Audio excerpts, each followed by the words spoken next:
Selamat datang kembali sahabat channel Ruang Frekuensi. Gini, kesuksesan finansial itu ternyata bukan soal dari mana Anda memulainya, sama sekali bukan. Tapi, ini soal bagaimana Anda memprogram ulang pikiran Anda setiap hari tanpa jeda. Ini tentang membangun sebuah arsitektur mental yang benar-benar kokoh.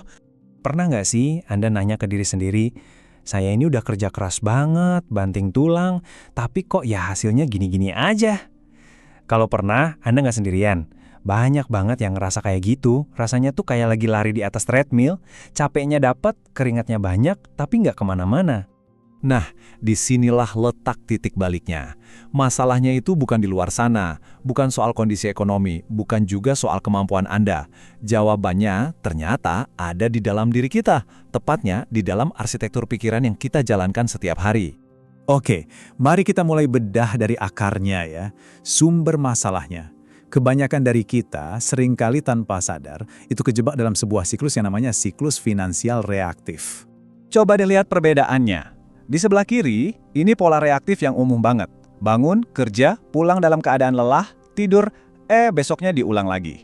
Pola ini tuh nggak nyisain ruang sama sekali buat kita mikir strategis, apalagi buat ngerancang masa depan. Nah, bandingkan sama yang kanan, pikiran proaktif. Mereka ini secara sadar merancang hari esoknya, fokus ke tujuan dan bertindak dengan terarah. Beda banget kan? Nah, pikiran yang reaktif itu biasanya penuh sama yang namanya kebisingan mental. Notifikasi medsos yang nggak berhenti, ikut-ikutan drama orang lain, baca berita yang nggak ada hubungannya sama tujuan kita. Jadinya otak kita tuh kayak kamar yang super berantakan. Nggak ada tempat buat ide baru masuk, nggak ada ruang buat pikiran jernih. Jadi poin paling krusialnya ada di sini. Dan ini prinsip yang kuat banget. Uang itu ternyata nggak ngejar orang yang kelihatannya sibuk, tapi uang itu datang kepada mereka yang punya kejelasan. Jelas tujuannya, jelas arahnya, dan yang paling penting, jelas pikirannya. Sekarang, pertanyaannya, solusinya gimana? Oke, coba deh mulai sekarang, anggap pikiran Anda itu seperti otot. Ya, otot. Ini adalah sebuah analogi yang benar-benar bisa mengubah cara kita memandang pengembangan diri. Ini penting banget buat kita pahami ya, pola pikir atau mindset itu bukan sesuatu yang cukup didengerin sekali terus langsung jadi. Bukan, ini adalah latihan, sebuah disiplin. Harus dilatih setiap pagi, setiap malam, persis kayak seorang atlet yang melatih tubuhnya sampai setiap gerakannya itu jadi refleks alami. Napoleon Hill pernah ngejelasin ini dengan sangat keren. Katanya, saat pikiran kita fokus pada satu tujuan dan didukung sama keinginan yang membara, pikiran itu jadi punya kekuatan kayak magnet. Ini bukan hal mistis ya, ini murni psikologis. Otak kita secara otomatis mulai mengenali pola-pola dan peluang yang sebenarnya dari dulu udah ada di sekitar kita. Tapi kita aja nggak lihat. Oke, cukup teorinya, mari kita masuk ke bagian yang paling praktis.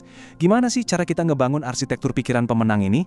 Nah, ini adalah langkah-langkah nyata yang bisa Anda mulai hari ini juga.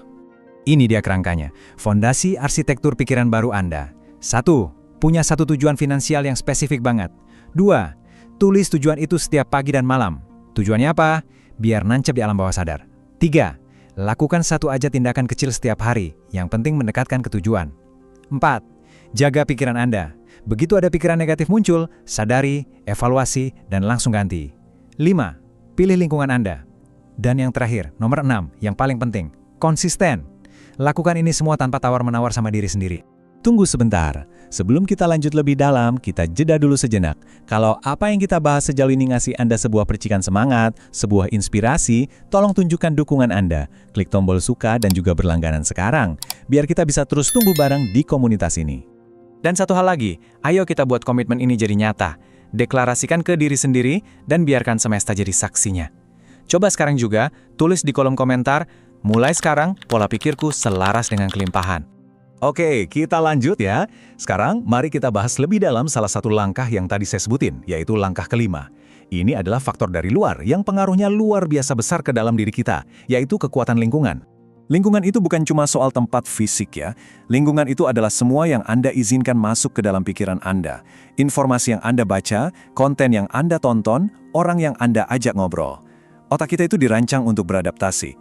Jadi kalau Anda dikelilingi oleh hal-hal yang bertumbuh, Anda pasti ikut bertumbuh. Sebaliknya, kalau dikelilingi keluhan, ya kita akan ikut terseret ke bawah. Lalu, apa sih hasil akhir dari semua latihan mental ini? Kok kelihatannya berat banget ya? Nah, jawabannya ada pada satu konsep yang keren banget, momentum pertumbuhan eksponensial. Coba deh, ingat kalimat ini baik-baik. Kemajuan yang akan Anda buat itu bentuknya bukan garis lurus yang stabil, sama sekali bukan. Awalnya akan terasa lambat banget, tapi tiba-tiba dia akan melesat. Nah, slide ini menggambarkannya dengan sangat jelas. Di bulan pertama, Anda mungkin nggak akan ngerasain apa-apa. Dan ini adalah fase paling bahaya, di mana kebanyakan orang menyerah. Tapi kalau Anda bisa konsisten terus, di bulan ketiga, momentum itu mulai kebentuk. Dan di bulan ke-6 atau mungkin lebih, hasilnya bakal kelihatan nyata dan seolah-olah tak terbendung. Pertanyaan bagus. Gimana caranya kita tahu kalau kita ada di jalur yang benar? Apalagi di fase-fase awal yang rasanya lambat banget itu? Nah, Anda butuh sebuah sistem evaluasi yang sederhana. Coba lakukan ini setiap akhir pekan, cuma 3 pertanyaan simpel. 1. Apa pencapaian kecilku minggu ini? Sekecil apapun, catat. 2. Apa pelajaran yang aku dapat minggu ini? Dan 3. Apa satu fokus utamaku untuk minggu depan? Ini cara jitu buat melatih otak kita untuk selalu melihat kemajuan dan pelajaran, bukan cuma mandek di hasil akhir. Pada akhirnya teman-teman, tujuan sesungguhnya dari semua ini itu bukan cuma soal tumpukan uang, tapi soal kebebasan. Kebebasan untuk mengendalikan pikiran kita sendiri, kebebasan memilih respons kita, dan kebebasan untuk menciptakan realitas yang kita inginkan. Itulah kekayaan yang sejati. Jadi setelah kita bahas semua ini, pertanyaannya tuh bukan lagi apakah saya bisa berubah. Bukan itu. Pertanyaannya sekarang adalah, dengan semua pengetahuan ini, tindakan kecil apa, satu hal saja yang akan Anda ambil untuk memulai hari ini?